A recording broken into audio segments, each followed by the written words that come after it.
भूर्भुवः स्वः तत्सवितुर्वरेण्यं भर्गो देवस्य धीमहि धियो यो नः प्रचोदयात्।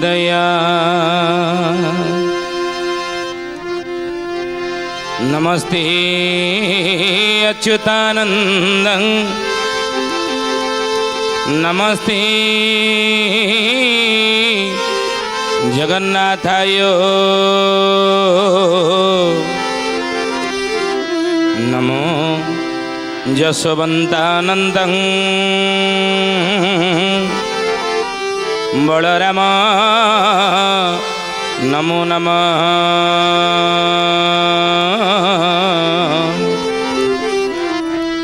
बलराम नमो नमः। बोलिए महापुरुष अच्युतानंद जी की जय। सथी जानी ज्ञानी गुणी मंडली आज अध्यायर आलोचना को आपण मानक स्वागत जनाऊँ। आज मालिका वचनर आलोचन आम आलोचना करिया जाऊे कौन ना महापुरुष अच्युतानंद को शिष्य रामचंद्र पचारे ही गुरुदेव गुप्त स्थान गुड़िक केतेबेले परिप्रकाश हेब हे गुरुदेव से कथा गुड़िक कहतु। मालिका वर्णित गुप्त स्थान प्रकाश हेबार समय केतेबेले सबुगुड़िक केतेबेले प्रकाश हो हे गुरुदेव से कथा कहतु। आज मालिका वचन रे ये विषय में आलोचना करिया ओडिशा रे जेते मालिका वर्णित गुप्त स्थान अच्छी सेगुड़िक केबे प्रकाश हेब। महापुरुष अच्युतानंद शिष्य रामचंद्र कहले कहले हे बाबूरे अनेक गुप्त स्थान रही ओडिशा भूखंड अनेक गुप्त स्थान गुड़िक जहाँ साधारण लोक माने मध्य जानी नाहंती कहीं ना ये महागुप्त कथा गुप्त गुप्त ये महागुप्त शुण तुरे रामचंद्र आ गुप्त प्रघट करी तनो हई आचंबित अटे बाणी आचंबित अटे बाणी हे सुजने आचंबित अटे बाणी भोकत गुप्त काको बेड़सो अछंती जानी सुण सुजने गुणी बेड़ काल आसी लानी हे सुण सुजने गुणी। महापुरुष कहले रामचंद्र रे ये गुप्त क्षेत्र गुड़िक ये महागुप्तर कथा ये सहजे साधारण लोक ये विषय जानी नथि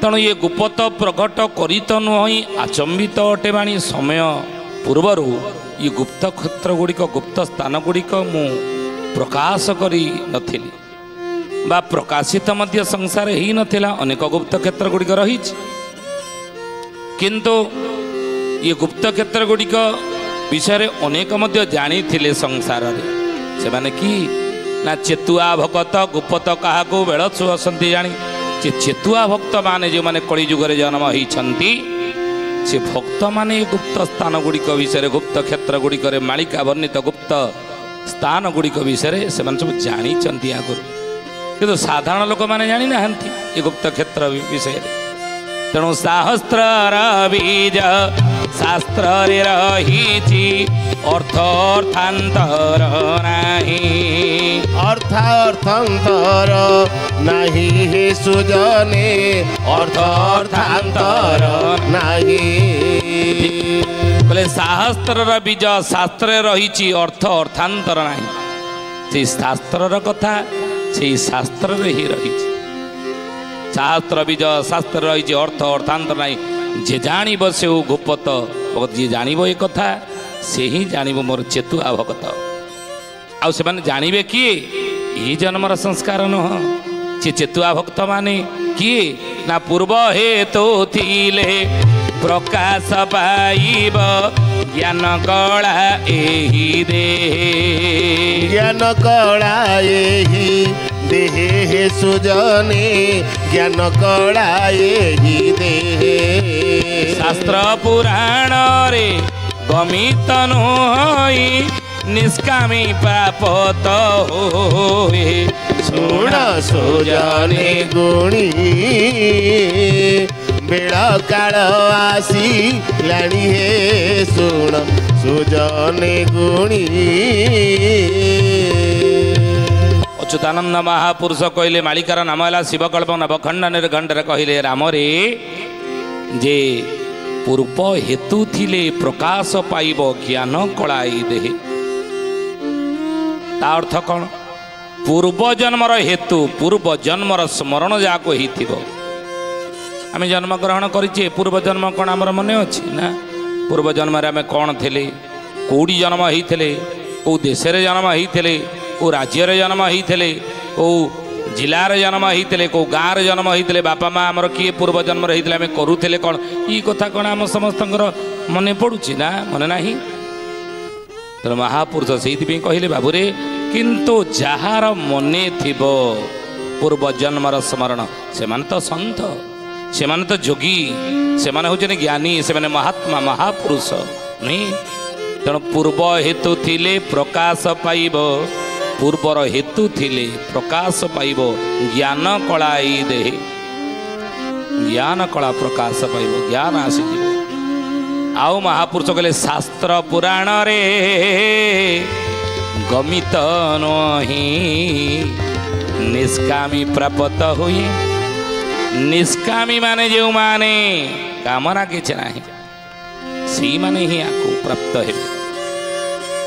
जार संसार प्रति मोह नथिबो प्रेम थिबो परिवार प्रति पुओ प्रति प्रेम रहिबा दरकार संतान प्रति प्रेम रहू आ संतान मानक प्रति प्रेम रहिले संतान मानक उन्नति हेबो। ध्यान देवे हे ज्ञानी गुणी मंडली हे सुधी जने मन देखि सुन दे कथा आपण पुओ को भल पाउचंदी ताको प्रेम करूचंदी भल पाउचंदी बहुत भल कथा। प्रेम करंदु भल पांदु तार उन्नति हेबो। से आपण को भल पाइबा पाइले आपण निज झियो को भल पाउचंदी प्रेम करूचंदी प्रेम रे भल पाउचंदी तार जत्न नउचंदी प्रेम करंतु से पितार प्रेम पाइले भल पाइबा पाइले से उन्नति करिवो। भल पाइबा बल रे परिवार वर्ग को आपण भल पाउचंदी भल पाइबार प्रेम कले उन्नति करिवो हबो परिवार। तेणु प्रेम रे भल पाइबारे जाको भल पाउचे जाको प्रेम करचे तार उन्नति ही था किंतु ता प्रति मोह रही गले कौन हेबो तार पतन ही था। बोले महापुरुष अच्युतानंद जी की केबेले मोह आनंत नाही प्रेम आनंत संतान प्रति भल पाइबा आनंत मोह आनंत नहीं। मोह कहले कौन ना प्रेम रे आमे ताको भल पाउचे तार भल गुण जदि देखिबा खुशी होबा आनंद होबा आउरी प्रेरणा देबा किंतु खराब गुण देखिले प्रेम रे भल पाइबा देले ताको आमे कौन ताको प्रतिबंधक आमे सृष्टि करिबा ताको बारण करिबा ना एटा भल न एटा उचित न एटा करना आ जे पर्यंत ताको सेतर निवृत्त न करिछे से पर्यंत आमे स्थिर रही रहंते नाही भल पाइबा। जाको भल पाउचे तार अमंगल हो आमे केबे चाहिबा से भूल काम करूचे आमे ताको चाहिबा ना भूल को विरोध करिबा आमे ना। जे पर्यंत से भूल परिमार्जित से न करिछि प्रायश्चित न कर से पर्यंत आमे भल पाइबारे ताको छाड़िबा नाही कहिबा आमे ताको भल पाउचे तार अमंगल केबे जानिबा चिंता करिबा नाही तार भविष्यतर अमंगल हेउ केबे चाहिबा नाही चिंता करिबा नाही।